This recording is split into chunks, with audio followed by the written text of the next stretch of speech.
안녕하세요. 뽕을 품는 이승환입니다. 어, 제가 4월 30일 날 라오스로 가게 됐어요. 그래갖고, 어, 오전 9시 25분, 한국 시간으로요. 비행기 표를 구했고, 라오스 시간으로 한 12시 정도에 도착할 것 같아요. 그래갖고, 이제 이번에 라오스 들어가게 되면 본격적으로 이제 인프라 구축 쪽하고 좀 테스트 좀 할 게 좀 남아있는 거 좀 테스트하고 뽕밭 조성 쪽, 예, 그런 쪽으로 이제 집중해서, 제가 이제 라오스에 머물러 있는 동안, 좀 인프라 조성을 좀 집중할 것 같아요. 어, 라오스에 나가서 이제 양잠을 한다는 거는 저 혼자만의 힘으로는 안 되거든요. 그러면은 이제 저를 도와주시는 분들, 또 함께 하시는 분들, 또 라오스 농림부, 그리고 뭐 우리나라에서도 이제 도와주시는 분들, 함께 하시는 분들이 이제 계시죠. 어, 그런 분들께 양잠에 대한 가능성, 또 미래 비전을 이제 제시하기 위해서는 저도 이제 어, 설득을 해야 되고, 또 그분들이 궁금한 점들이 많고, 양잠의 전문가분들도 어, 계시지만 양잠의 또 이제 전혀 이제 양잠의 전문가가 아닌 분들도 계시기 때문에, 음, 타인을 설득하기 위해서는 어, 뭐뭐뭐뭐 될 것입니다, 이런 식으로는 이제 설득이 안 되고, 정확한 수치와 데이터를 통해서 미래 비전을 정확하게 제시를 해야 되겠죠. 그래서 저도 이제 나름대로 이제 뭐 시장 조사라든지 아니면은 우리가 라오스에서 해서 미래 비전을 정확하게 제시하기 위해서는 데이터를 많이 수집을 하고, 저도 이제 막 분석을 하고 공부를 많이 합니다. 근데 이제 특히 데이터 같은 거를 분석을 할 때는 그런 것 같아요. 이제 그 같은 데이터를 놓고 보더라도 해석에 따라서 어떤 부분은 어떤 사람들은 긍정적으로 볼 수 있는 부분이 있는 반면, 또 다르게 해석을 하면 이게 또 부정적으로 볼 수도 있고, 또는 그게 될까? 막 이런 식으로 이제 또 해석이 가능하거든요. 그랬고, 그런 착오를 겪지 않으려면 좀 더 냉정하게, 좀 더 주관적으로, 주관적인 부분을 객관적으로, 또 객관적인 부분을 때로는 주관적으로, 이렇게 좀 다양한 각도로 좀 해석을 해볼 필요가 있고, 또 나름대로 제가 정립한 부분을 타인 앞에서 발표 또는 미팅 또는 회의를 통해서 또 수정할 부분 또 수정하고, 이렇게 이제 진행하면서 결국 이제 4월 30일 날 라오스로 출발하게 됐습니다. 어, 라오스 출발하기 전에 이제 양잠 쪽에 그동안 이제 제가 분석하고, 또 이제 또 새롭게 또 이제 제가 조사하는 부분들에 대해서 오늘은 이제 수치상으로 조금 더 깊게 조금 들어가 보고, 그리고 이제 라오스 가서 제가 또 있는 동안은 이제 누에를 또 키울 거거든요. 그리고 뽕나무도 조성하고, 그런 부분들은 라오스에서 실질적인 양잠업의 기술적인 부분, 생육적인 부분, 뽕나무 조성적인 부분을 이제 한번 영상으로 만들어 보려고 해요.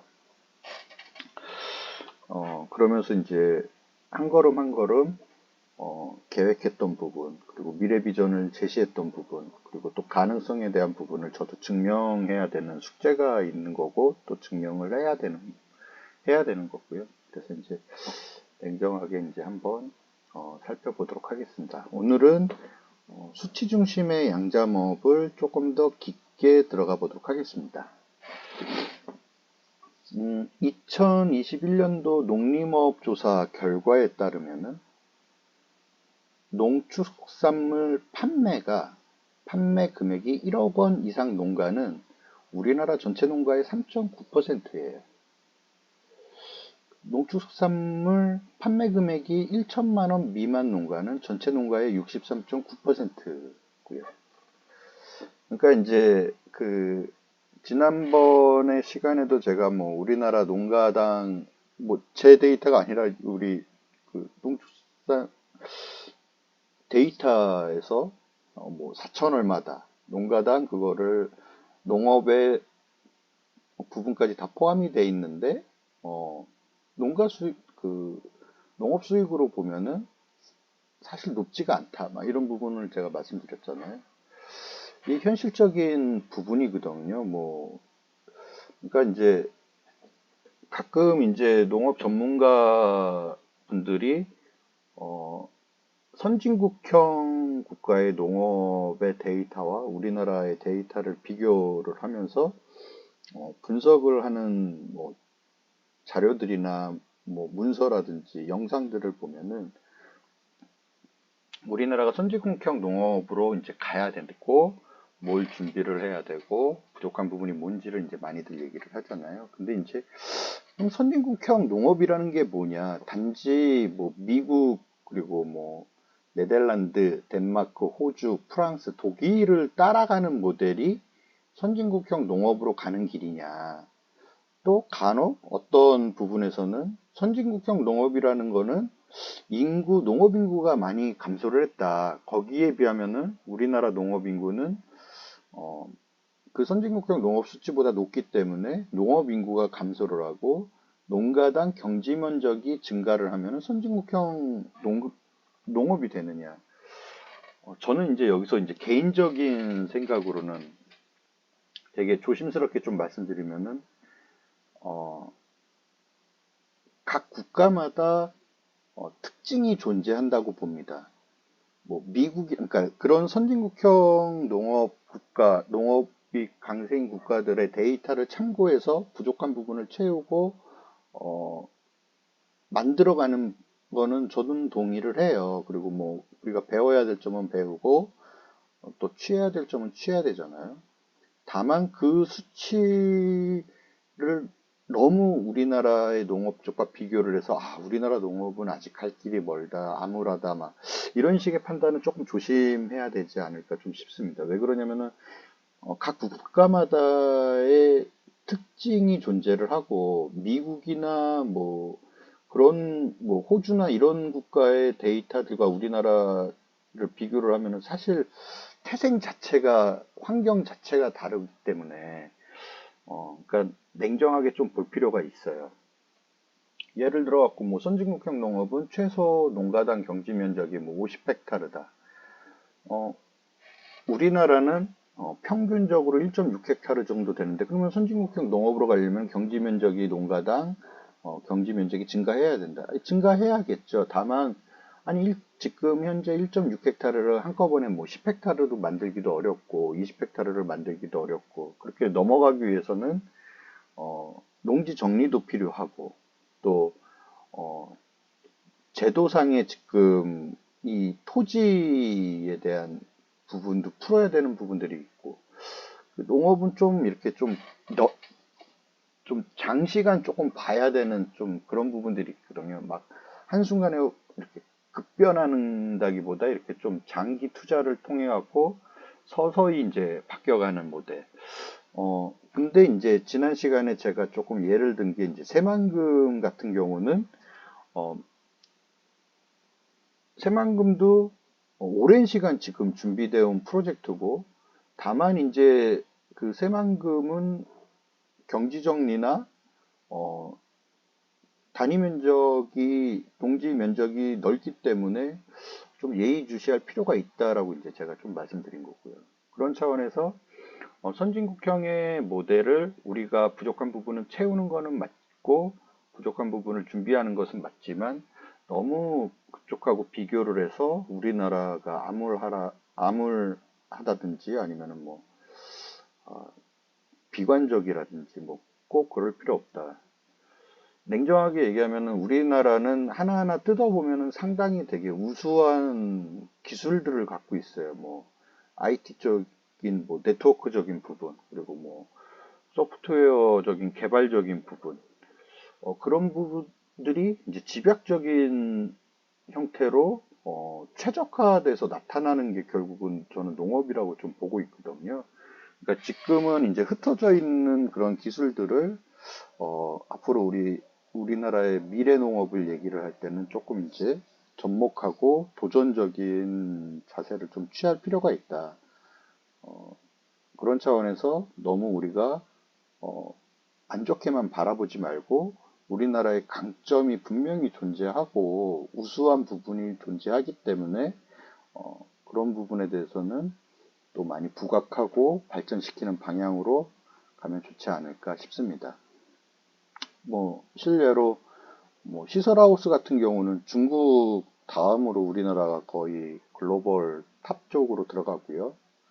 그리고 뭐 채소, 야채 같은 경우도 우리나라가 거의 뭐 선도적인 역할을 하고 있고, 뭐 딸기라든지, 뭐 그리고 이제 총 부가가치, 농업의 부가가치, 고부가가치 부분이라든지 그런 부분은 적은 면적에서도 독일보다도 오히려 저희가 높거든요. 그렇기 때문에 음, 배울 점은 배우고, 그리고 이제 우리나라만의 특징을 잘 살려갖고 나가야 된다. 다만 이제 제가 여기서 조금 드리고 싶은 음, 부분은 뭐냐면은 우리가 진짜 선진국형 농업을 앞으로 가야 된다라면은 농가 소득 부분을 무조건 높여야 된다라고 저는 생각을 합니다. 예를 들어서 농업의 인구수가 점점 줄어들고 있다라는 부분은 비단 우리나라만의 문제는 아닙니다. 뭐 일본도 마찬가지고요. 뭐 저쪽 유럽 쪽의 국가들도 마찬가지입니다. 근데 여기서 조금 중요한 부분은 저는 이렇게 생각해요. 농업의 인구수가 줄어드는 부분은 글로벌적으로 농업의 특징이에요.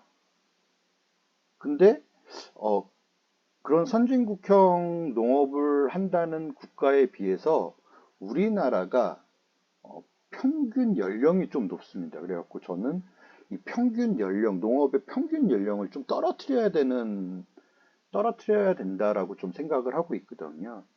그러면서 농가 소득을 좀 높일 수 있는 방법을 그게 꼭 뭐 자동화 시스템이든 뭐 시설 하우스든 아니면은 뭐 기계화든 스마트팜이든 그런 것이 중요한 게 아니라 농가 소득을 올릴 수 있는 부분을 고민을 해봐야 된다. 그러면은 우리나라도 뭐 글로벌 농업 강국이 되지 않을까 싶습니다. 물론 이제 특징이 존재를 하겠지만요. 그 부분은 이제 조금 있다가 마지막에 한번 좀 말씀 다시 한번 드리도록 하고요. 그래서 생각보다 농업의 이 판매 금액, 지금은 이제 농산물 판매로 저희가 한번 봤잖아요. 자, 그러면은 이제 한번 글로벌로 한번 살펴보도록 하겠습니다. 자, 2020년도 기준의 1인당 GDP 기준으로 좀 살펴봤고요. 저도 이제 최근 자료를 조금 이렇게 좀 보여드리면 참 좋았을 것 같은데, 이 통계청의 자료와 다른 국가들의 자료가 대략 20년도에 맞춰져 있거든요. 그래갖고 2020년도 기준으로 한번 잠깐 살펴보도록 하겠습니다. 아까 제가 말씀드린 그 농업의 소득을 좀 높여야 된다. 높여서 1인당 GDP 부분하고 농업의 소득 부분의 격차를 좀 줄여야 된다고 저는 좀 생각을 하거든요. 2020년도 기준 우리나라 GDP는 뭐 3만 1000달러 정도의 선이고요. 근데 이제 이게 이제 농가 쪽으로 넘어가게 되면은 농업 소득이 되게 얼마 안 돼요. 상상 이상으로 농업이 되게 취약합니다. 뭐 이런 부분은 일본도 마찬가지인 것 같아요. 일본이 가장 이제 우리나라랑 비슷하죠. 일본이 우리나라랑 비슷하다라는 표현이 맞는지 우리나라가 일본 쪽의 농업과 비슷하다라는 표현이 맞는지는 제가 논할 부분은 아닌 것 같아요. 그냥 이렇게 표현하도록 하겠습니다. 근데 이제 중국을 좀 보면은 중국은 상당히 많이 차이가 나죠. 그래갖고 이제 여기서 다만 이제 좀 지켜볼 필요가 있는 게 중국은 지속적으로 농업의 소득이 증가하는 추세를 띠고 있어요. 꾸준하게 증가를 하죠. 그런 거로 비교해서 미국을 살펴보면은 미국도 당연히 그 1인당 GDP 부분하고 농가 소득이 차이는 있지만 우리나라나 일본, 중국처럼 그렇게 큰 차이를 보이지 않고 가장 그 차이 폭이 적죠. 결국 선진국형 농업을 굳이 얘기를 하자면은 우리나라도 농업의 어, 소득을 증대시킬 수 있는 방법으로 그게 꼭 어, 고부가 가치의 농업을 취하던 아니면은 그 외적인 부분을 취하던 농업의 소득을 증대시켜 갖고 1인당 GDP와 그 격차를 줄이는 게 어, 좋지 않나 개인적으로 좀 생각해 봅니다.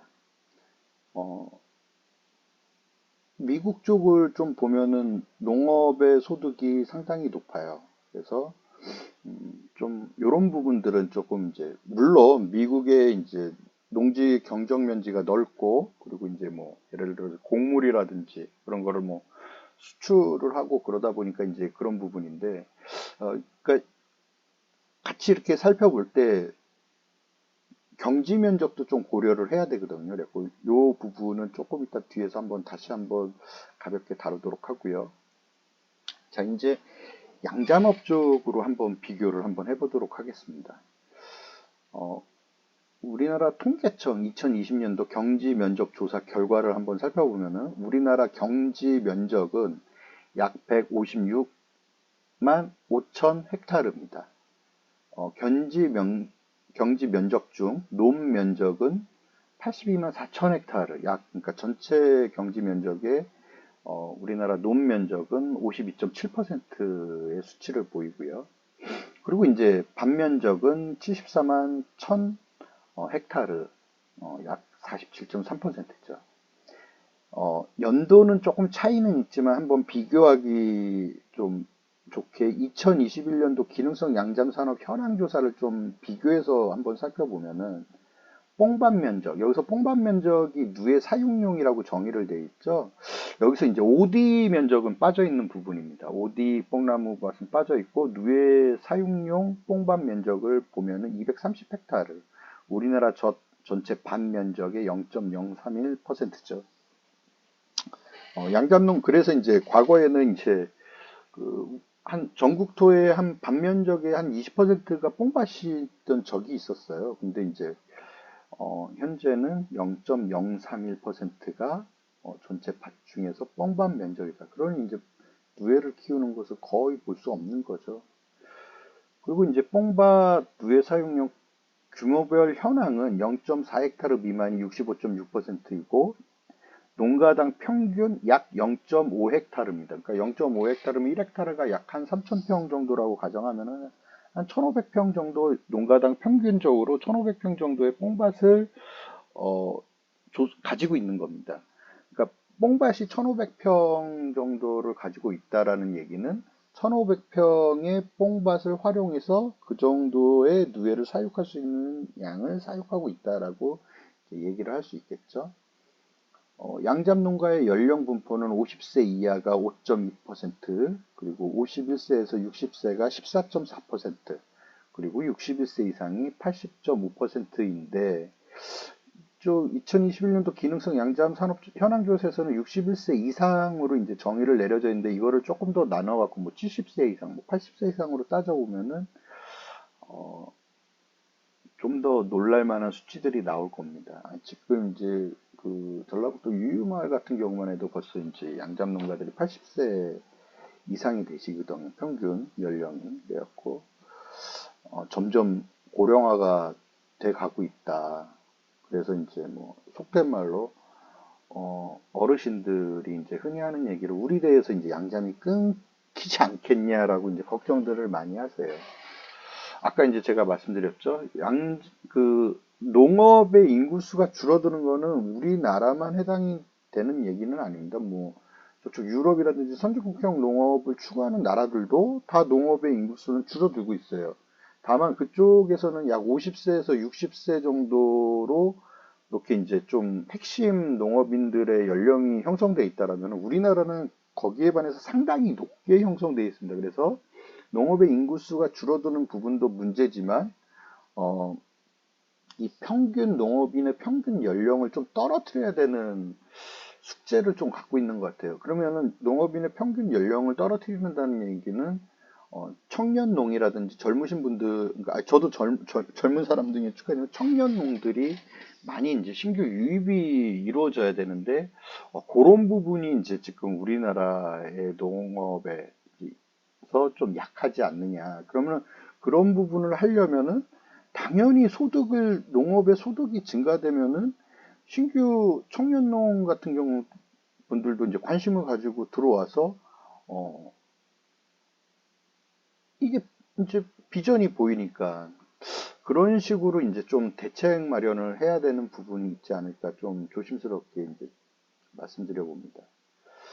양잡농가의 소득 현황도 1,000만 원 이하가 65.9%고요. 1,000만 원에서 5천만 원 사이가 29.6%, 5천만 원 이상이 4.6%로 아까 이제 농업 쪽에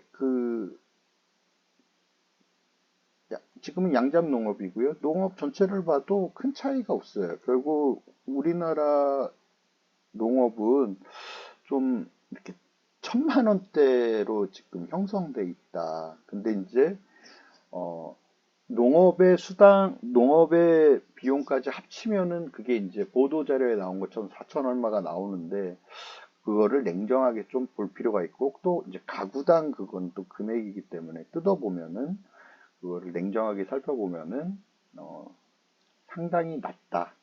그래서 이거를 좀 높일 필요가 있다. 이렇게 되고 있습니다. 자, 여기서 이제 조금 중요한 부분은 제가 말씀드리고 싶은 부분은 어, 우리나라 양잡농업의 소득 현황이 1,000만 원 이하 65.9%잖아요. 그리고 이제 5천만 원 이상이 이제 4.6%인데, 요게 이제 우리나라만 좀 갖는 모습이에요.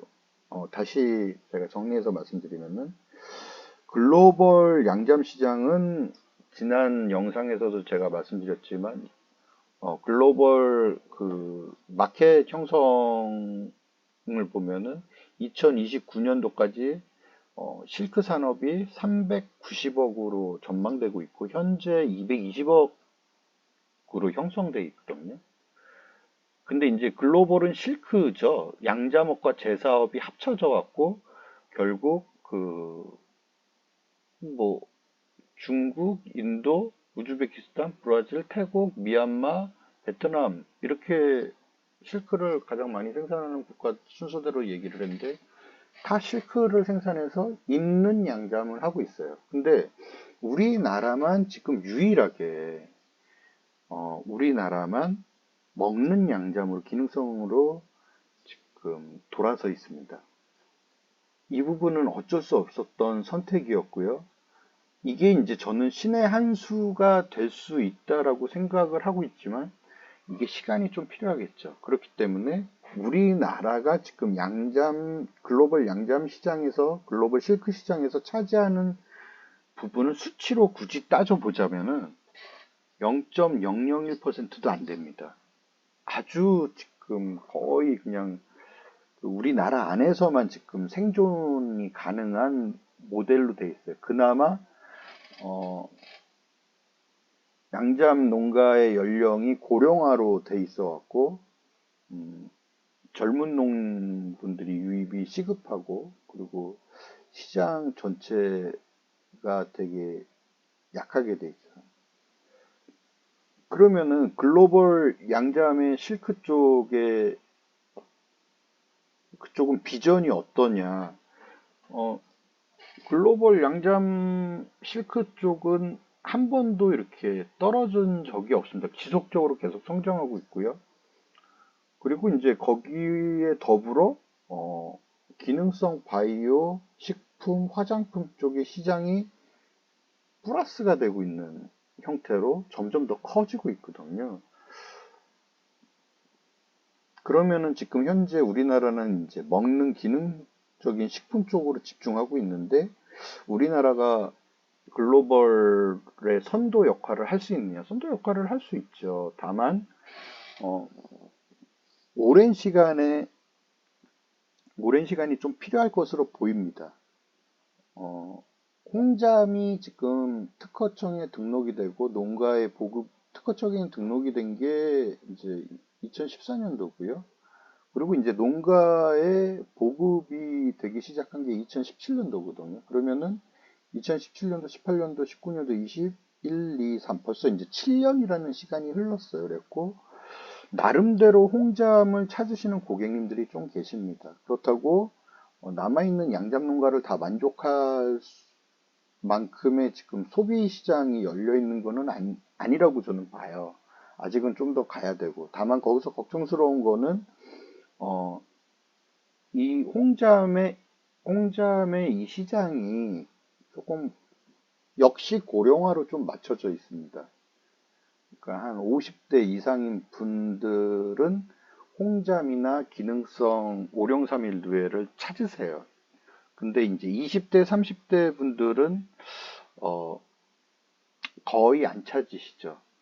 하지만 찾으시는 분들이 계세요. 그분들은 부모님께 선물을 해드리기 위해서 찾습니다.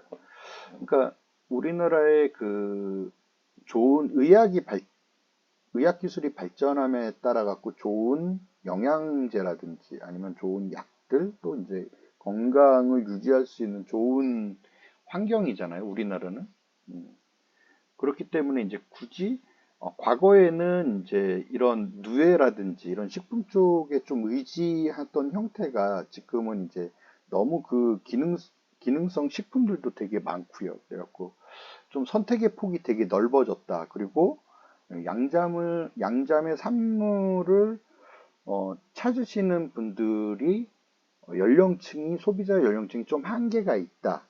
그래서 이거를 좀 떨어뜨릴 필요가 있는데 쉬워 보이진 않는다.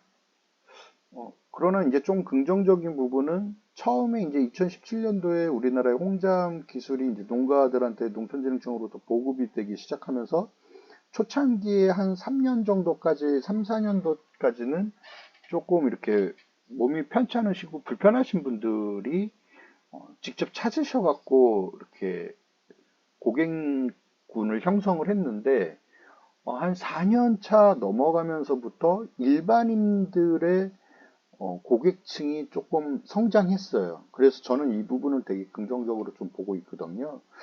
결국 홍자 또는 오령삼일 기능성 누에 식품 쪽이 어, 급속도로 막 시장을 형성하진 않지만 서서히 넓혀지고는 있다. 이렇게 좀 국내 시장이 이렇게 좀 이제 형성되고 있다라는 것을 좀 말씀을 드리고 싶고요. 그러면은 이제 우리나라만 지금 독보적인 부분인 여기서 좀 말씀드리고 싶은 거는 요거는 이제 우리나라 중심으로 지금 말씀을 드린 거고요. 일본도 우리나라와 더불어 양잠을 이제 그 기술적으로 접근을 하고 있고 일본은 약간 어, 최종 양장 산물이 좀 다릅니다. 달라갖고 뭐 식품 쪽이 그리고 일본은 워낙 그 입는 양잠의 수요가 되게 많아갖고 일본은 엄청난 양의 그 생사를 수입을 하는 국가고요. 그래서 이제 일본 쪽하고 비교할 만한 가치는 있긴 하지만 조금 우리나라하고 성격이 다르다. 그래서 저는 지금 우리나라 중심으로만 좀 말씀드린다는 것을 좀 미리 말씀드리고 싶고요. 자, 그렇다면은 우리나라에 오래전부터 글로벌에서 선도를 차지하고 있는 기능성 식품 쪽으로의 시장은 글로벌로의 확장이 가능한가라는 부분에 대해서는 저는 긍정적으로 봅니다. 긍정적으로 보지만 이게 단기간 내에 해결될 수 있는 문제는 아니고 우리나라가 많이 준비를 해야 된다. 우리나라 양잠 쪽에서 실례로 말씀드리면은 저희 같은 경우에는 한 2년 전부터 싱가포르라든지 그리고 홍콩 그리고 대만 쪽에 수출을 진행을 했습니다. 그리고 인도라든지 태국이라든지 그리고 인도네시아 그리고 베트남 쪽에도 수출을 진행을 했습니다. 하지만 그 수출한 양이 국내에서 형성되어 있는 매출보다 아주 작습니다.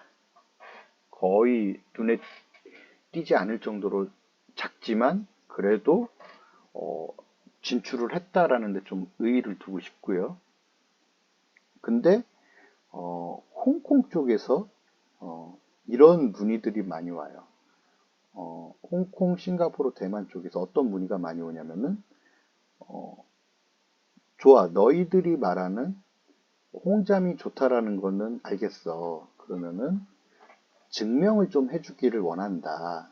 그래서 이제 저희들의 입장은 뭐였었냐면은, 야, 이 홍잠을 우리가 개발한 게 아니고 우리나라의 농촌진흥청에서 개발을 했고 그 우수성에 대해서 뭐 간이라든지 알츠하이머 치매라든지 파킨슨병이라든지 증명을 했다. 그리고 보도자료와 연구 결과 자료들이 있다. 이거 갖고 충분하지 않느냐 그랬더니 이제 그쪽 국가들에서 하는 얘기는 좋아. 농촌진흥청에서 개발을 했고 그런 연구 결과들이 나온 거는 잘 알겠지만 어,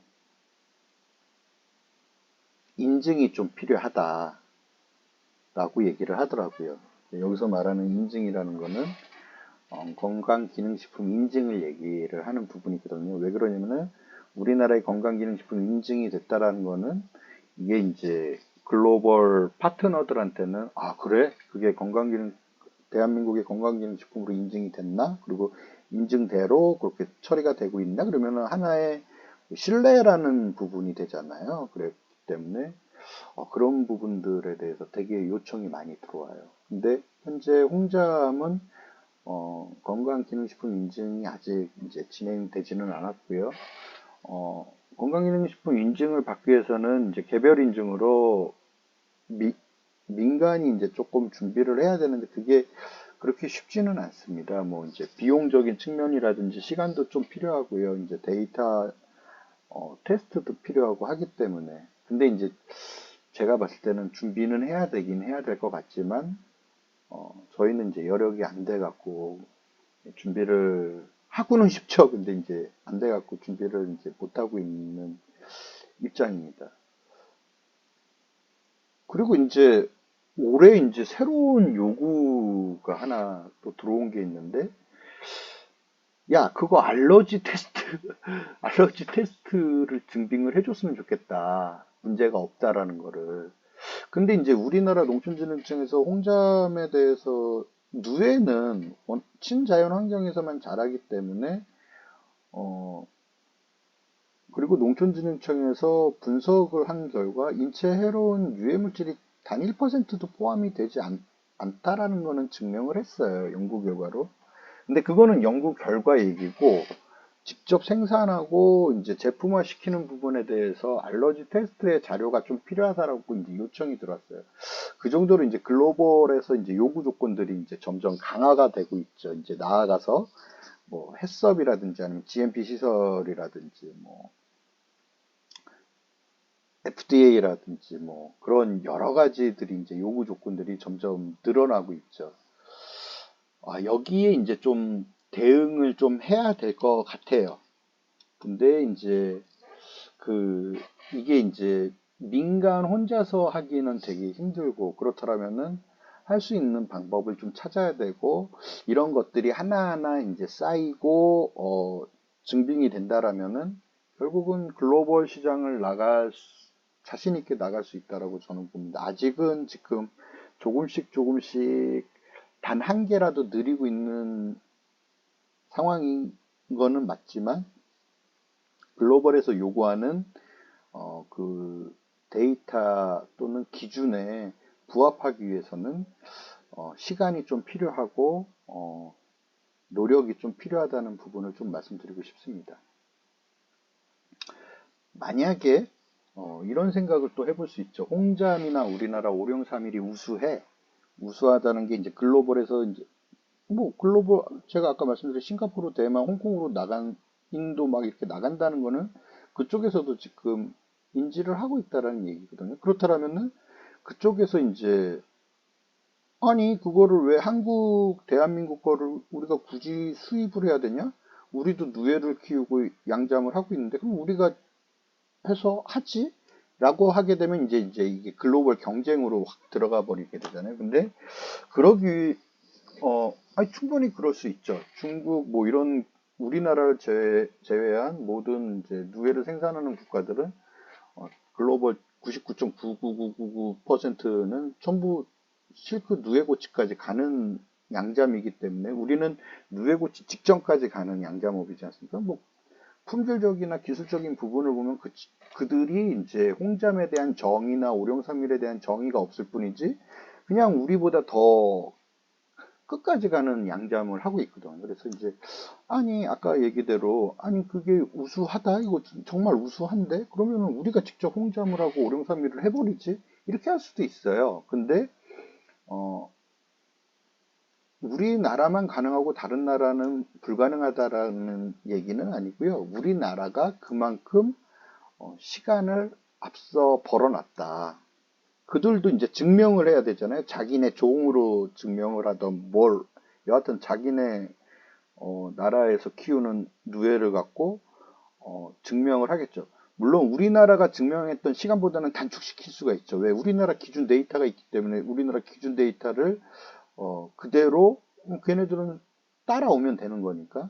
하지만 뭐 인체 실험이라든지 그런 연구 결과가 하루아침에 되는 건 아니고 어느 정도의 시간을 벌어놓은 건 맞아요. 그러면 이렇게 우리나라가 시간을 벌어놓은 이 시간을 소중하게 써서 그쪽 국가들이 기능성 식품 쪽으로 뛰어들더라도 우리가 그 벌어놓은 시간을 유용하게 활용을 할 수 있다라면은 그 격차는 계속 유지를 시키면서 앞서 나갈 수 있지 않을까라는 게 제 생각입니다. 그러기 위해서는 멈춰 있으면 안 되고요. 농촌진흥청에서는 계속 홍잠 또는 누에 대해서 연구 결과를 하고 실질적으로 이 시간에도 진행하고 있고 결과들을 내고 있습니다. 그러면은 우리나라 농가 쪽에서는 시설에 대한 현대화라든지 아니면 기존에 있는 양잠에 맞춰 있는 생산 시설들이 기능성 바이오 쪽으로 이렇게 진출할 수 있게 위생적이라든지 좀 더 이제 그런 부분에 대해서 좀 고민을 해봐야 되고요. 그리고 이제 좀 나아가서 이제 좀 여유가 되고 하면은 뭐 해썹 시설이라든지 아니면 GMP 시설이라든지 그리고 또 FDA의 등록이라든지 아니면 개별 인증, 기능성 뭐 건강기능식품의 개별 인증이라든지 이런 부분들도 지속적으로 준비를 해야죠. 그렇게 되면은 글로벌 시장으로 나가고 그리고 이제 뭐 중국이나 일본이나 아니면은 뭐 태국이나 베트남, 우즈베키스탄이 따라오려고 해도 우리나라가 이제 벌어놓은 시간의 격차로 계속 그거를 유지시켜 갖고 선도하는 방향으로 가면은 기능성 식품 누에를 활용한 기능성 식품 시장을 유지하는 데는 큰 어려움이 없을 거라고 아니 어려움이 없을 거라고 본다라는 표현보다는 유지해야 된다라고 좀 저는 보고 있습니다. 그러면은 뭐 그게 이제 농업은 특히 하루아침에 되는 모델은 아니기 때문에 꾸준히 연구 개발을 하고 지속성을 갖게 노력들을 해야겠죠. 그런 차원에서 그 NTIS라고 과학기술 쪽에 이제 정보를 공유할 수 있는 사이트가 있는데 어, 거기에 이제 홍잠에 대한 연구들이 어떻게 진행되고 있는지 이거는 실예입니다. 뭐 홍잠이 될 수도 있고 오룡삼일도 될 수도 있고 보면은 홍잠을 활용해서 지속적으로 농촌진흥청 그리고 민간 그리고 대학들이 연구를 하고 있어요. 되게 아까도 말씀드렸지만 홍잠의 뽕밭의 면적은 0. 전체 우리나라 전체 밭 면적이 0.031밖에 점유율을 갖고 있지 않은데 왜 이렇게 지속적으로 연구를 하고 계속 노력들을 하고 있느냐. 이런 부분들을 좀 예의주시할 필요 있고요. 조금 이제 좀 여기서 좀 제가 이거를 다 공개해 드릴 수는 없지만 조금 그 놀란 것 중에 하나가 어, 홍잠의 글로벌 소재화 및 건강기능식품 개발 이런 부분들의 연구가 이루어지고 있습니다. 뭐 실도 또 다른 거를 좀 살펴보면 홍잠을 활용한 경도 인지 장애 개선 특수 의료용 식품 및 건강기능식품 개발. 그러니까 이런 것들이 어, 이루어지고 있어요. 그렇기 때문에 어, 장기적으로 좀 보면서 어, 양잠 농업을 보존하고 힘들지만 지킬 가치는 있다라고 저는 생각을 합니다. 아, 얘기를 하다 보면은 시간이 후딱 가버려요. 벌써 40분이 지났잖아요. 그래갖고 이제 라오스 가기 전에 홍잠에 대해서 제가 이제 조금 이제 조금 더 깊게 들어갔고요. 라오스 가서는 이제 실질적으로 이제 생산하는 부분 또 이제 뽕밭에 대한 부분, 뽕나무에 대한 부분은 이제 제가 만들 예정이고요. 어, 이제 정리를 좀 하자면은 어, 선진국형 농업 국가들을 보면서 우리가 취할 거는 취하고 바꿔야 될 부분은 우리나라의 특성에 맞춰 갖고 바꿔야 될 부분은 있다. 다만 우리나라 농업이 하나하나 뜯어보고 우리나라 환경에 비교해서 보면은 그렇게 뒤처지지 않는다. 다만 이제 지금 우리나라도 그런 이제 선진국형의 모델을 답습하면서 발전해 나가고 있다. 그리고 이제 개인적으로 농가의 소득 증대 그리고 농업의 평균 연령을 좀 낮출 수 있는 방법을 좀 깊게 고민을 해봐야 된다. 결국 그런 게 조금씩 발전하게 되면은 우리나라도 선진국형 농업을 자신 있게 말할 수 있지 않을까라고 이제 생각을 해보고요. 그런 측면에서 우리나라 양잡농업의 현실은 조금 힘들기는 하지만 전 세계적으로 실크 중심의 전체 글로벌적으로 형성되어 있는 시장에 전 세계 유일하게 이제 기능성 식품 시장을 형성하고 있는 건 우리나라가 유일하다. 다만 일본도 비슷하긴 하지만 약간 성격이 좀 다르고요. 우리나라의 오룡삼일 기능성 식품으로 좀 말할 수 있는 오룡삼일누에라든지 또는 홍잠이라든지 또는 이제 누에그라라든지 또는 순나방이라든지 숯번데기라든지 또는 뭐 눈꽃동충하초라든지 이런 부분들은 충분히 글로벌로 진출할 수 있지만 준비해야 될 부분도 있고 인프라 개선이라는 부분도 필요하고 그런 것들을 하나하나 준비를 해나간다라면은 글로벌을 기능성 식품 쪽으로 선도를 할 수 있지 않을까 싶습니다. 아주 조심스럽게 말씀을 드리고요. 그리고 이제 제가 라오스로 나가는 거는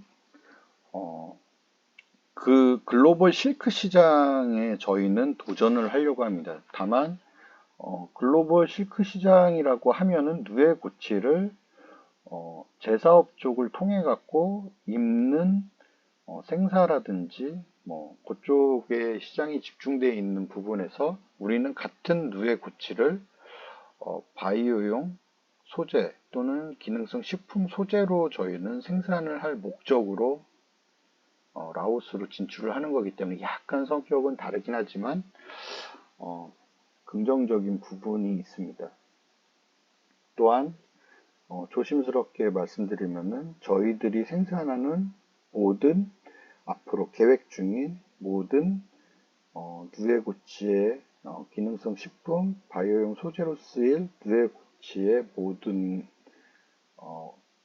생산물들은 구매를 희망하는 업체가 있기 때문에 제가 용기를 내서 자신 있게 한번 라오스 쪽으로 이제 도전을 해서 국내에서 생산하는 저희들의 제품은 기능성 식품 쪽으로 집중을 하고요. 그리고 라오스에서 생산하는 누에 고치는 바이오용 원료로 저희가 집중을 하려고 그렇게 계획하고 있습니다. 농업은 뭐 다른 산업하고 좀 물론 다른 산업도 마찬가지겠지만 되게 장기적으로 시간을 바라보면서 준비를 해야 되고 실천을 해야 되고 땀을 흘려야 되기 때문에 그만큼의 노력과 그리고 이제 육체적인 일은 당연히 필요하기 때문에 이제 힘도 들겠죠. 하지만 이제 만약에 제가 라오스에 도전한 모델이 이제 긍정적이라든지 성공적으로 진행이 된다라면은 아마 이제 제 다음으로 도전을 하시는 분들이 좀 더 쉽게, 좀 더 크게, 저보다도 훨씬 더 뛰어나신 분들이 좀 더 우리나라의 양잠 그리고 제사업을 다시 부활시킬 수 있지 않을까라는 개인적인 욕심을 좀 가져봅니다. 그런 차원에서 사실 이제 많은 거를 자꾸 저도 전달해 드리고 싶고 한데 이제 제가 말 주변도 좀 없고 좀 부족해서 틈틈이 이제 만들고는 있지만 오늘 이제 라오스 가기 전에 수치상으로 양자목이 조금 더 깊게 들어갔습니다. 그리고 이제 라오스에 가게 되면은 라오스에서 이제 진행되는 부분이라든지 그리고 이제 누에 생육적인 부분 그리고 이제 뽕나무적인 부분을 같이 또 이제 공유하면서 우리 고객님들, 독자님들과 같이 좀 공유하면서 간접적으로 힘도 얻고 하려고 합니다. 항상 많은 응원 부탁드리고요. 오늘은 그런 차원에서 이제 양잠업을 조금 더 깊게 살펴봤습니다. 네, 감사합니다.